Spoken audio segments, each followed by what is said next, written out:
அஸ்ஸலாமு அலைக்கும் வரஹ்மத்துல்லாஹி வபரகாத்துஹு. அல்ஹம்துலில்லாஹி ரப்பில் ஆலமீன்.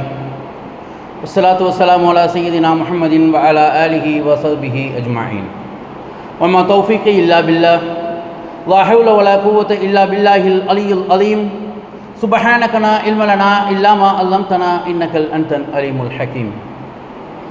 புனிதமிக்க இந்த ஜும்மாவிற்கு நம்மை எல்லாம் பங்கெடுக்க செய்து அல்லாவும் அல்லாவுடைய தூதரும் காட்டி தந்த அடிப்படையிலே இந்த ஜும்மா தொழுகையை அமைத்துக் கொள்வதற்காக நமக்கெல்லாம் வைப்பளித்த எல்லாம் வல்ல ஏக இறைவனை போற்றி புகழ்ந்தவனாக எனது உரையை துவங்குகின்றேன்.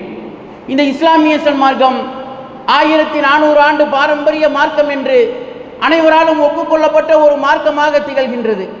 அப்படிப்பட்ட இந்த இஸ்லாமிய சன்மார்க்கத்திலே அல்லாவும் அல்லாவுடைய தூதரும் காட்டி தந்த அடிப்படையை மட்டும் பின்பற்ற வேண்டிய இந்த இஸ்லாமிய சன்மார்க்கத்திலே படைத்த ரப்புல் ஆலமீன் என்ன சொன்னாலும் சரி, அல்லாஹுவால் அங்கீகரிக்கப்பட்ட நம் உயிரினும் மேலான கண்மணி நாயகம் ஸல்லல்லாஹு அலைஹி வஸல்லம் அவர்கள் என்ன சொன்னாலும் சரி, நாங்கள் எங்களுக்கென்று ஒரு கொள்கையை வகுத்து வைத்துக் கொண்டு அந்த கொள்கைக்குள்ளே அல்லாஹ்வுடைய வேதமாகிய மாமறை குர்ஆனையும் அல்லாஹுவால் அங்கீகரிக்கப்பட்ட நம் உயிரினும் மேலான கண்மணி நாயகம் ஸல்லல்லாஹு அலைஹி வஸல்லம் அவர்களின் பொன்மொழிகளையும் வளைக்கக்கூடியவர்களாக இன்றைக்கும் இந்த சமுதாயத்திலே உலா வரக்கூடிய காட்சிகளை நாம் காண்கின்றோம். கடந்த பல வாரங்களாக நாம் தொடர் உரையாக அல்லாஹ்வை மட்டும்தான் நாம் வணங்க வேண்டும், அல்லாஹ்வை என்று வேறு எவரையும் நாம் வணங்கக்கூடாது என்கின்ற அடிப்படையிலே இன்றைக்கு இந்த சமுதாயத்திலே இருக்கக்கூடிய இந்த இணை வைப்பு சம்பந்தமான விஷயங்களை பற்றி நாம் பேசி வந்தோம். இப்போது நாம் எடுத்துக்கொண்டிருக்கக்கூடிய தலைப்பு இந்த இஸ்லாமிய சமுதாயத்தின் மத்தியிலே, இந்த உலகத்தின் மத்தியிலே இன்றைக்கு பரவலாக காணப்படக்கூடிய ஒரு கேடுகட்ட ஒரு தீமையான ஒரு காரியம் என்னவென்று சொன்னால், இந்த அன்பளிப்பு என்கின்ற இந்த விவகாரத்திலே, இந்த விஷயத்திலே, இந்த அமல்களிலே இன்றைக்கு இந்த மக்கள் இந்த அன்பளிப்பை எப்படி விளங்கி வைத்திருக்கின்றார்கள். அன்பளிப்பு என்று இஸ்லாம் எதை நமக்கு அனுமதித்து காட்டுகின்றது, எதை நமக்கு வேறுபடுத்தி காட்டுகின்றது, எதிலிருந்து நாம் விலகிக் கொள்ள வேண்டும், எது அருவருக்கத்தக்க செயல் என்பதை நபிகளார் நமக்கு சுட்டிக்காட்டி நம்மை எச்சரிக்கின்றார்கள் என்பது போன்ற பல விஷயங்களை இன்ஷா அல்லாஹ் இன்றைய தினத்திலே நாம் அறிந்து கொள்வோம். அப்ப இந்த அன்பளிப்பு என்று அன்பளிப்பு என்று சொன்னால் அதாவது என்னன்னு விளங்கி வச்சிருக்கிறாங்கன்னு சொன்னா, ஒரு திருமண நிகழ்ச்சிகளோ ஏதாவது ஒரு விசேஷங்களோ நடைபெறுகின்றது என்று சொன்னால் நாம் கொடுக்கக்கூடிய இந்த அன்பளிப்பு என்பது அவர்களுக்கு ஏதாவது ஒரு வகையில் இந்த பொருளாதாரமாக கொடுக்கக்கூடிய இந்த அன்பளிப்பு என்பது ஏதாவது ஒரு வகையில் அவங்களுடைய செலவுகளை குறைக்கும், அவர்களுடைய சுமைக்கு நம்ம அவங்களுடைய பாரத்தை இறக்கி வைப்பதற்கு நாம் ஒரு உதவியாளராக இருக்கின்றோம் என்கிற அடிப்படையில் தான் இன்றைக்கு இந்த சமுதாயத்தில் இருக்கக்கூடிய அன்பளிப்பு என்பது இருக்கின்றது. இப்ப இந்த அன்பளிப்பு என்று சொல்லக்கூடிய இந்த வகை அன்பளிப்பு என்பது எப்படி இருக்கு? நம்ம ஒரு திருமண நிகழ்ச்சிக்கு போறோம், அவங்களுடைய சுமையை இறக்கி வைக்கணும் அப்படிங்கிற ஒரு நோக்கத்தில் யூனிஃபார்மாக நம்முடைய முன்னோர்கள் செய்து வந்த அதே பழக்க வழக்கத்தின் அடிப்படையில் நம்ம என்ன செய்யணும், ஒரு 500 1000 நம்முடைய தகுதிக்கு தராதரத்திற்கு தகுந்த மாதிரி கொடுக்கக்கூடியவர்களாக இருப்போம். இதுதான் இன்றைக்கு சமுதாயத்தில் இருக்கக்கூடிய விஷயம். இப்போ என்னுடைய ஒரு திருமண விஷயங்களாக இருந்தாலோ அல்லது நான் ஏதாவது என் சார்பாக ஏதாவது ஒரு உதவிகரமாக எனக்கு அன்பளிப்பாக என்னுடைய நட்பு வட்டாரங்களிலோ என்னுடைய உறவினர்கள் வட்டாரங்களிலோ யாராவது ஒருவர் கொடுப்பார்கள் என்று சொன்னால், எனக்கு 1000 ரூபாய் கொடுத்துட்டாங்கன்னு சொன்னா அவர்களுடைய நிய்யத், இந்த எண்ணம் என்பது எப்படி இருக்கின்றது என்று சொன்னால், 1000 ரூபாய் கொடுத்தா நம்ம திருப்பி நம்ம எவ்வளவு செய்யணும், 1500 செய்யணும், அவ்வளவு 2000 செய்யணும் என்கின்ற ஒரு அளவுகள் இன்றைக்கு மாற்று மத சகோதரர்களுடைய அந்த கலாச்சாரம் இன்றைக்கு இந்த இஸ்லாத்துக்குள்ள ஊடுருவி நிற்கின்றது. இது நபிகளார் ஸல்லல்லாஹு அலைஹி வஸல்லம் அவர்கள் காட்டி தந்த வழிமுறையா? இதைத்தான் அல்லாஹ்வும் அல்லாஹ்வுடைய தூதரும் நமக்கு காட்டி தந்தார்களா? அன்பளிப்பு என்பது, அன்பளிப்பு என்ற அந்த வாசக சொற்றொடரே எப்படி சொல்லுது? அன்பை நாம் அளிக்கக்கூடியது. அப்ப அன்பை நாம் அளிப்பது என்பது 1000 ரூபாய் நான் உனக்கு தந்திருக்கிறேன், நீ இது எனக்கு தந்தாலும் சரி தராட்டாலும் சரி, நான் உன் மீது வைக்கக்கூடிய இந்த அன்பு என்பது அணுவளவும் குறையாது. நான் கொடுக்கக்கூடிய இந்த 1000 ரூபாய் தொகை என்பது வல்ல ரஹ்மான் படைத்த ரப்புல் ஆலமீனுக்காக நான் கொடுக்கிறேன் என்கின்ற நியத்தோடு அந்த 1000 ரூபாயை நம்ம ஒருத்தருக்கு அன்பளிப்பாக செய்யறோம் சொன்னா அதோடைய வெயிட் எப்படி இருக்கு? ஒருவர் 1000 ரூபாய் கொடுக்கிறாருன்னு சொன்னா இவர் நமக்கு 1500 ரூபாய் இவற்றிலிருந்து நம்ம என்ன செஞ்சுக்கலாம், வாங்கிக் கொள்ளலாம் என்கின்ற ஒரு பாலிசியை எடுப்பார்கள் சொன்னால் இது மார்க்கமா அல்லது வியாபாரமா? 1000 ரூபாய் முதல் போட்டிருக்கேன், 1500 சம்பாதிக்க வேண்டும் என்பது வியாபாரம். ஆனால் அல்லாஹ்வுடைய மார்க்கத்தின் அடிப்படையில் நாம் இந்த அன்பளிப்பை நாம் விளங்க வேண்டும். இந்த அன்பளிப்பு என்று சொல்லக்கூடிய இந்த விஷயத்தை அல்லாஹ்வுடைய தூதர் காட்டி தரக்கூடிய அல்லாஹு தஆலா திருமுறை குர்ஆனிலே சொல்லக்கூடிய அந்த அடிப்படையில் நாம் விளங்கிக் கொள்ள வேண்டும்.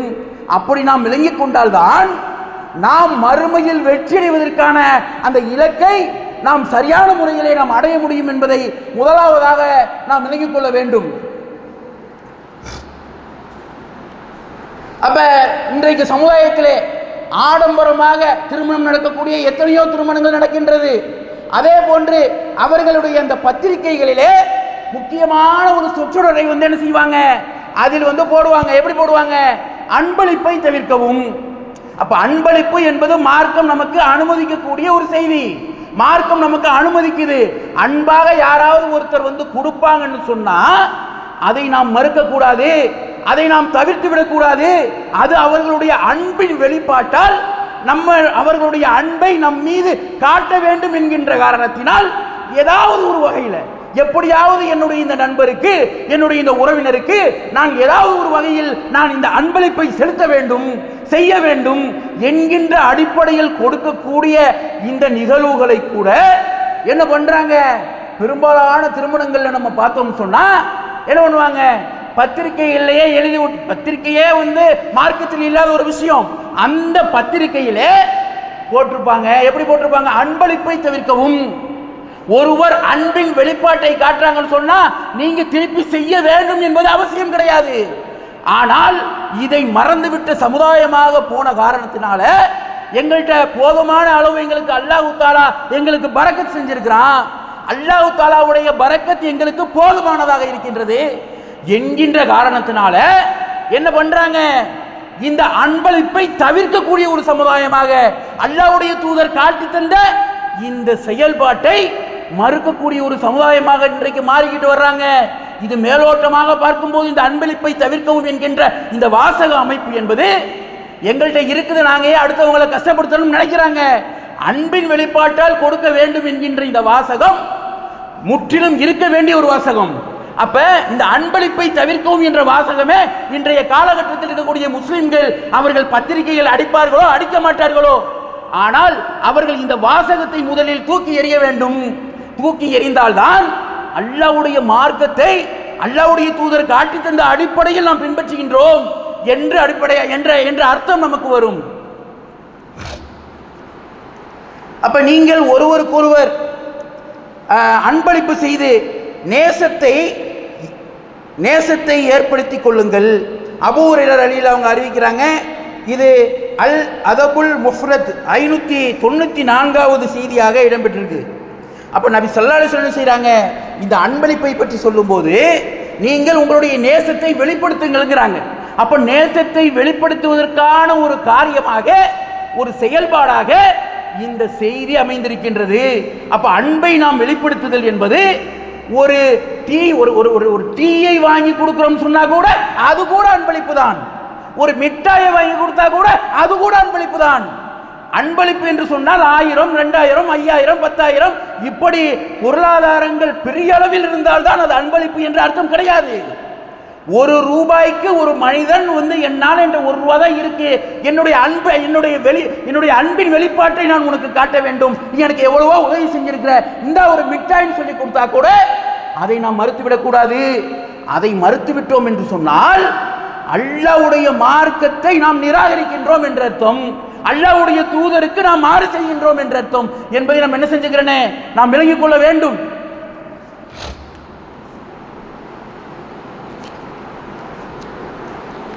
நபிகள் நாயகம் ஸல்லல்லாஹு அலைஹி வஸல்லம் அவர்கள் கூறினார்கள், ஓர் ஆட்டுடைய விழாவை அல்லது அதோடைய கால் இருக்குதுல்ல, அந்த காலை அன்பளிப்பாக பெற்றுக்கொள்ளும்படி என்னை அழைத்தாலும், அது நான் அழைக்கப்பட்டாலும் நான் ஏற்றுக்கொள்வேன். ஓர் ஆட்டின் விழா அல்லது கால் அன்பளிப்பாக தரப்பட்டாலும் சரியே, நான் அதை பெற்றுக்கொள்வேன் என்று நபிகள் நாயகம் ஸல்லல்லாஹு அலைஹி வஸல்லம் அவர்கள் சொல்லி காட்டுறாங்க. இது அபூ ஹுரைரா ரலியல்லாஹு வந்து இதை அறிவிக்கிறாங்க. இது புகாரில 2568வது ஹதீஸாக பதிவு செய்யப்பட்டுள்ள ஒரு ஆதாரபூர்வமான செய்தி. இப்போ இந்த செய்தியை நாம் நன்றாக சிந்தித்து பார்க்க வேண்டும். அப்ப அல்லாஹ்வுடைய தூதர் யாரு? நம்மை போன்று இந்த ஊர் உலகத்துக்குள்ள வாழ்ந்துட்டு இருக்கக்கூடிய நம்மை போன்ற ஒரு சாதாரண ஒரு மனிதரா? அந்த நாட்டுடைய அரசர். அந்த நாட்டுடைய அரசர் என்ன சொல்றாங்க? என்னை வந்து அழைத்தார்கள் என்று சொன்னால் நான் அந்த அழைப்பில் கலந்து கொள்வேன். அப்ப அந்த அல்லாஹ்வுடைய தூதர் ஸல்லல்லாஹு அலைஹி வஸல்லம் அவர்கள் ஒரு மனிதர் நமக்கு கொடுக்கக்கூடிய அந்த அன்பிற்கு எந்த அளவுக்கு வெயிட் கொடுக்குறாங்க என்பதை நாம் சிந்தித்து பார்க்க கடமைப்பட்டுள்ளோம். அப்ப அல்லாஹ்வுடைய தூதர் சொல்றாங்க, ஒரு ஆட்டுடைய விழா எலும்பு அல்லது காலையெல்லாம் ரொம்ப கேவலமா பார்ப்பாங்க. இப்படிப்பட்ட அந்த காலை கொடுத்தா கூட அதை நான் அன்பளிப்பாக பெற்றுக்கொள்வேன். அந்த அன்பளிப்பு எனக்கு உயர்ந்ததுங்கிறாங்க அல்லாஹ்வுடைய தூதர்.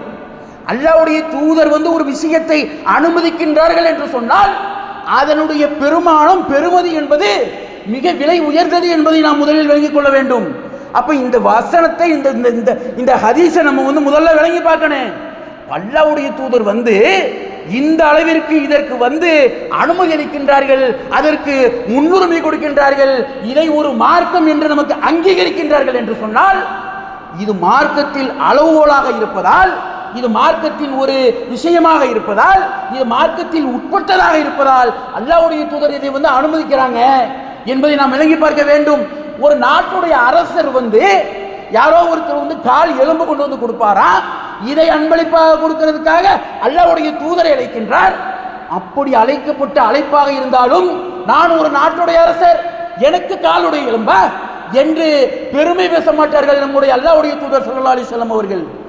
தாராளமாக மனமோந்து சந்தோஷமாக மகிழ்ச்சியாக ஏற்றுக்கொள்ளக்கூடிய பக்குவம் உடைய இந்த அல்லாஹ்வுடைய தூதர் அதை நான் ஏற்றுக்கொள்வேன் என்று பகிரங்கமாக பிரகடனப்படுத்தக்கூடிய காட்சியை நம்ம பார்க்கிறோம்.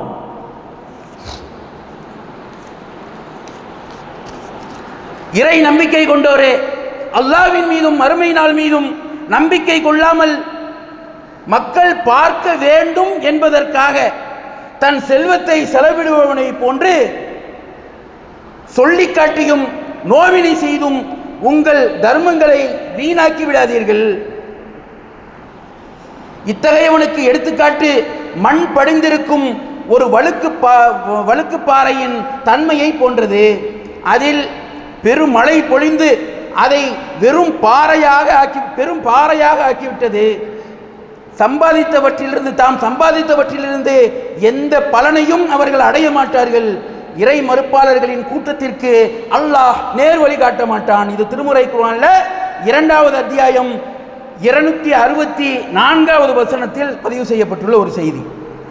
அப்ப நாம் செய்யக்கூடிய இந்த அன்பளிப்பு என்பது அன்பளிப்பு மட்டும் கிடையாது, நாம் செய்யக்கூடிய தர்மங்கள் உட்பட நாம் நம்முடைய பொருளாதாரத்தை நாம் செலவிடுகின்றோம் என்று சொன்னால் அந்த செலவிடக்கூடிய அந்த பொருளாதாரம் என்பது அல்லாஹ்விற்காக செய்கின்றேன் என்கின்ற ஒரு நிய்யத் இல்லாமல் நாம் ₹1 நாம் தர்மம் செய்தாலும் சரி அல்லது ₹1,00,00,000 நாம் தர்மம் செய்தாலும் சரி அதற்கு அல்லாஹ்விடம் எந்த ஒரு வெயிட்டுமே கிடையாது. அப்ப அல்லாஹ்வுடைய வெயிட்ங்கிறது அல்லாஹ் தஆலாவை நம்ம நிய்யத் வச்சு யா அல்லாஹ் இந்த ₹1 அல்லது ஒரு 10 பைசாவாக இருக்கட்டும், ஒரு காலத்தில் 10 பைசாவிற்கு மதிப்பு இருந்தது, இன்றைக்கு வேண்டுமானால் இல்லாமல் இருக்கலாம். அந்த 10 பைசா பெருமானம் உள்ள ஒரு பொருளை அல்லாஹ்வின் பாதையில் ஒருவர் செலவிடுவார் என்று சொன்னால் அதுக்கு அல்லாஹ் தஆலா வெயிட்டை உயர்த்தி கொடுப்பான். ₹1,00,00,000 ஒருத்தர் வந்து அல்லாஹ்வுடைய பாதையில செலவழிக்கிறேன்னு சொல்லி மக்களுக்கெல்லாம் அப்படியே பகிரங்கப்படுத்துவாரு, பெருமை அடிப்பாரு. ஆனால் அவர் என்ன செஞ்சிருக்க மாட்டாரு, வல்ல ரஹ்மானுக்காக கொடுக்கிறேன்னு சொல்லி இடதுகை வலதுகை தெரியாத அளவிற்கு கொடுக்க மாட்டார். அப்ப வலதுகை செய்யக்கூடிய இந்த தர்மத்தை இடதுகைக்கு தெரியாமல் நாம் செய்ய வேண்டும், அந்த அளவிற்கு ரகசியமாக நாம் செய்ய வேண்டும். அப்படிப்பட்ட தர்மத்தை செய்திருப்பாரா என்று கேட்டால் நிச்சயமாக கிடையாது. அப்ப இந்த ஒரு சம்பவம் தான் அவரை அல்லாஹ்வின் கோப பார்வை இறங்குவதற்கான ஒரு சூழ்நிலையாக இருக்கக்கூடிய காட்சியை நாம் பார்க்கிறோம்.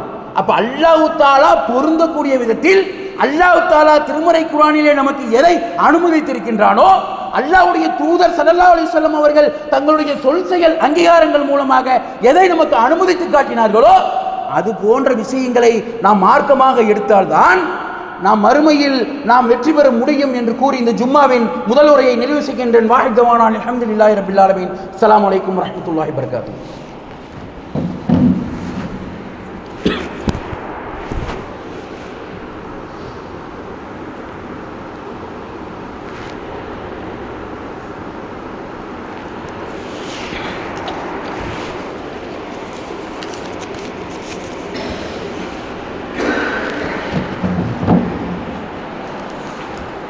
அஸ்ஸலாமு அலைக்கும் வரஹ்மத்துல்லாஹி வபரகாத்துஹு.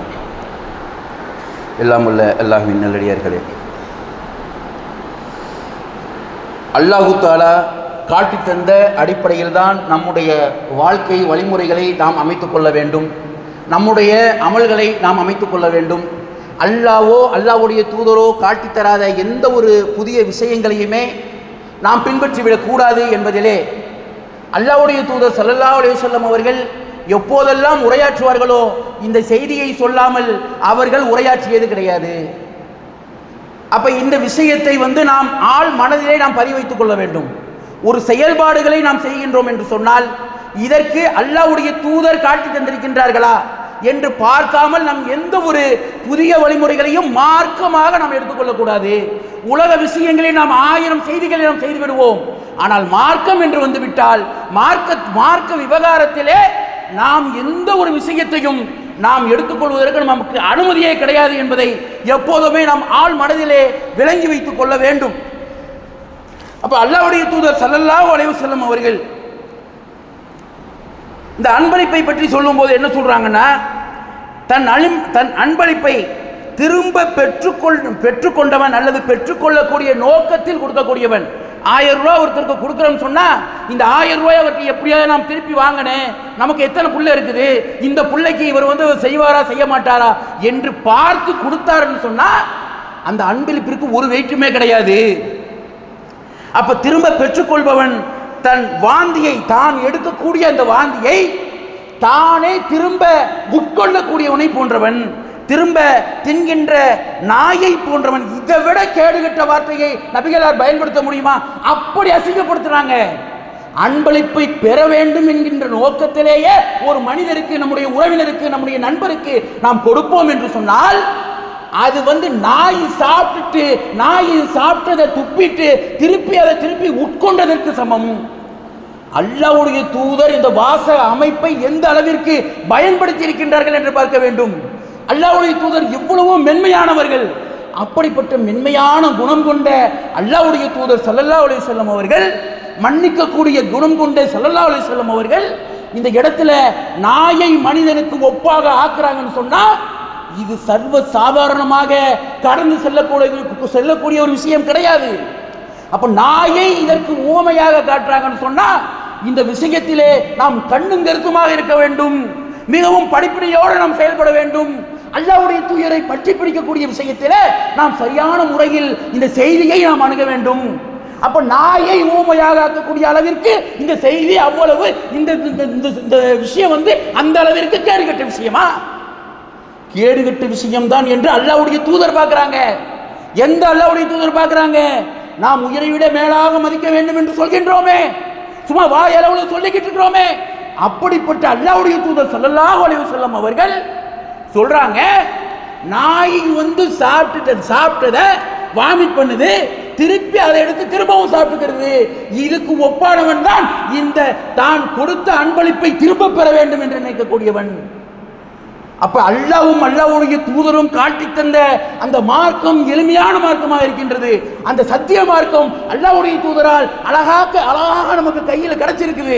சஹாபா பெருமக்கள் அவர்களுடைய எவ்வளவோ கஷ்டத்திற்கு மத்தியிலே அந்த விஷயத்தை அல்லாஹ்வுடைய தூதர் ஸல்லல்லாஹு அலைஹி வஸல்லம் அவர்கள் சொன்ன ஒவ்வொரு செய்திகளையும் அப்படியே நமக்கு கொண்டு சேர்த்திருக்கிறாங்க. அப்ப அப்படிப்பட்ட அந்த மார்க்கத்தை, அந்த மார்க்க விஷயங்களை சரியான முறையில் பின்பற்றக்கூடிய நன்மக்களாக அல்லாஹ் தாலா நம் அனைவரையும் ஆக்கி அருள் புரிவானாக என்று கூறி இந்த ஜும்மாவின் இரண்டாவது உரையை நிறைவு செய்கின்றேன். வாஹிதவான் அல்ஹம்துலில்லாஹி ரப்பில் ஆலமீன். அஸ்ஸலாமு அலைக்கும் வரஹ்மத்துல்லாஹி வபரகாத்துஹு.